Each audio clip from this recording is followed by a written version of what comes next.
Realtree's Midwest Whitetail is brought to you by RK Tractors, Ozonics, Redneck Blinds, Wasp Archery, Spot Hog Releases, RTP Outdoors, America's Best Bowstrings, Hoyman Tree Saws, and Realtree.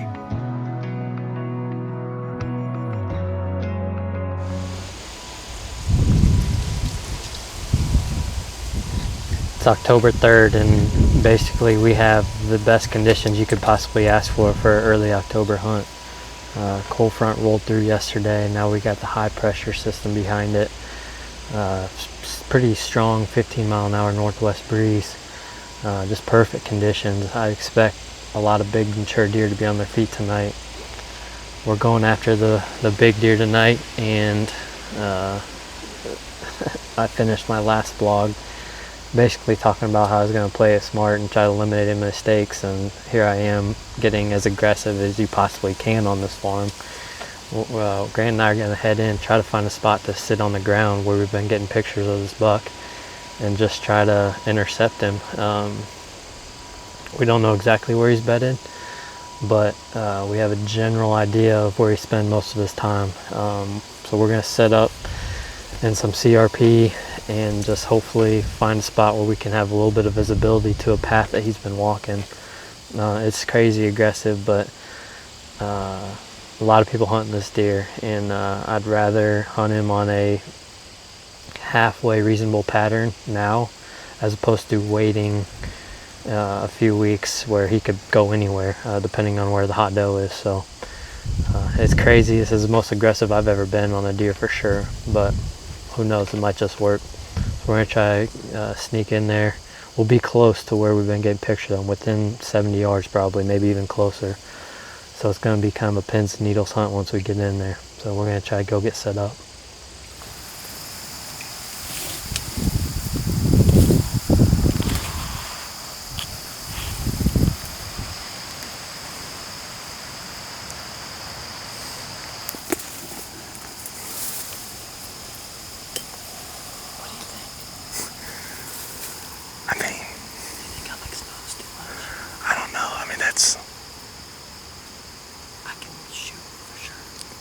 Stay like that for a long period of time. It's comfortable. And I can see if anything stands up out of the CRP, I'll see it right away. Yeah, I mean, if you feel comfortable doing that, do it. Well, this is officially the craziest thing I've ever done. We were pushing in, trying to find a spot to hunt from the ground.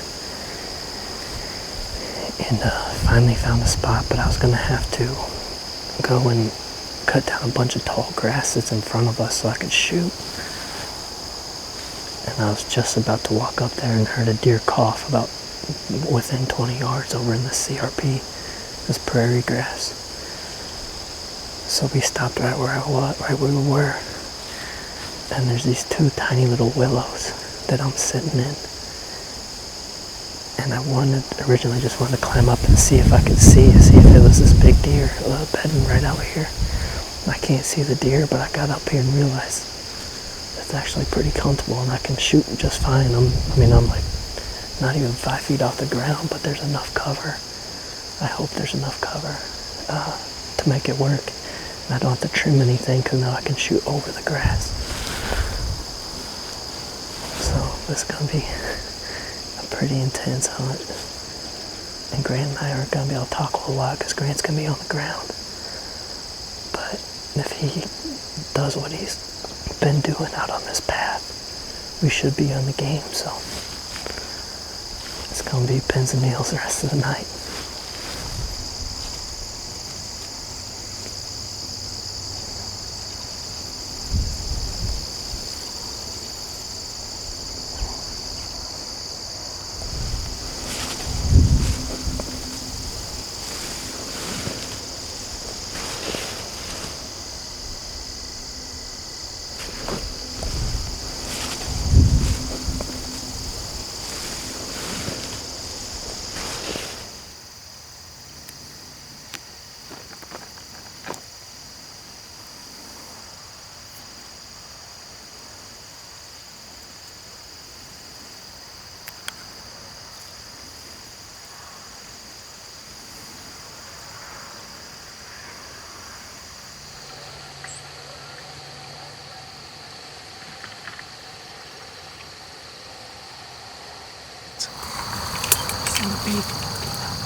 Man, what a night. That's if every hunt for this deer is gonna be that intense, I mean, when you're hunting like that and you know, well, you think you're close, but at any time a deer like that could step out. You listen for every little thing, you're just constantly scanning. It was just a really, really fun and exciting hunt, and I don't know how much we captured on camera, but I was up in the tree, Grant was on the ground, and I looked out. Well, first of all, we heard some sparring pretty close, within probably 40 yards of us. And in my head, I was thinking, that is him. I mean, the mass, you could hear just the heaviness of horns hitting. And not too long after, I glassed him and saw him walking away from us. And I told Grant, we got to go. Grant was on the ground, obviously, so we didn't get footage. But we ran probably 200 yards to try to get in front of him on the downwind side of where we thought he was going. Normally I wouldn't even think about doing that, but on this farm, I think our best chance is killing from the ground, and I thought we had a good advantage of doing that if we made the right moves. Unfortunately, when we got down there, he was nowhere to be seen, and I don't know if we spooked him or he just got out of sight. I really don't know.